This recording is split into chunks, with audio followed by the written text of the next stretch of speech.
Құрметті көрермен, сіздермен бірге Жаңға Дауа арнасы денсаулыққа қатысты ең маңызды ақпаратты өткізіп алмас үшін арнаға тіркеліп, қоңыраушаға басуды ұмытпаңыз. Көктемде денсаулық пен энергия үшін қандай дәрумендер қажет? Көңіл күйіңіздің түсіп кетуі, сырқаттанып әлсіздік таныту, апатия, ұйқышылдық, көктемгі дәруменнің тапшылық белгісі екені баршамызға таныс. Дәл осы жуанның жіңішкенің үзілетін шағында дәрумендер сіздің ағзаңызға көмекке келеді. Қыс мезгілінен екінші маусым көктемге ауысар сәтте кейбір микроэлементтер немесе дәрумендердің жетіспеушілігі байқалады. Жазда жеміс-жидектер мен көкөністердің көптігі көмекке келсе, көктемнің бастапқы айларында табиғат жаңадан піскен жемістерді ұсына алмайды. Сол себепті адамдар жасанды қоспаларды тұтынуға мәжбүр.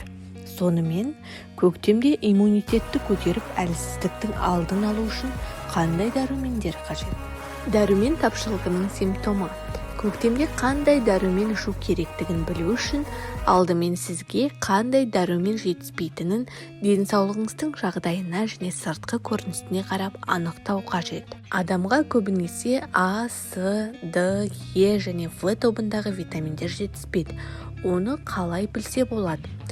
Бұл витаминнің жетіспеуі шаштың, тырнақтың сынғыштығы мен терінің құрғақтығынан білуге болады. А витамині ағзадағы ең маңызды витаминнің бірі. Ол иммундық жүйені күшейтеді. Тыныс жолдары мен асқазан ішек трактісінің инфекциядан жарақаттануын сақтайды. Ол тапшы болған жағдайда құрғақ тері түлейді. Тәбет төмендеп, шектен тыс ашушаңдық пайда болады. Буындар ауырады. Жоғары тыныс алу жолдарының иммунитеті төмендейді. Қараңғыда көру нашарлайды. С антиоксидантының тапшылығы. Қан тамырлар жарыла бастайды. Денеңізді сәл ғана бір жерге ұрып алсаңыз, немесе суық тигізіп алсаңыз, теріңізде көгерген жерлер пайда болады. Д витаминінің тапшылығы. Сүйектің әлсіздеуіне алып келеді. Себебі Д витаминсіз ағза кальцийді сіңіре алмайды. Оның жетіспеуі әсіресе балаларға қауіпті. Себебі оның соңғы рахит сынды ауруларға келіп соғуы мүмкін. Д элементінің тапшылығы күн сәулесінің жетіспеушілігінен қалыптасады. Е витаминінің тапшылығы терінің созылмалы екендігін төмендетеді. Әжім түсіп, жараның тез жазылуына кедергі келтіреді. Әйел адамның жасы қаншаға келсе де, оның ағзасы әрдайым күтініп ұстануды қажет етеді. Сондықтан өз денсаулығыңызды қажетті витаминдер кешенімен күшейтуді ұмытпаңыз. Көріп тұрғаныңыздай, витаминдер тапшылығының соңы кейде ауыр жағдайларға соқтыруы мүмкін.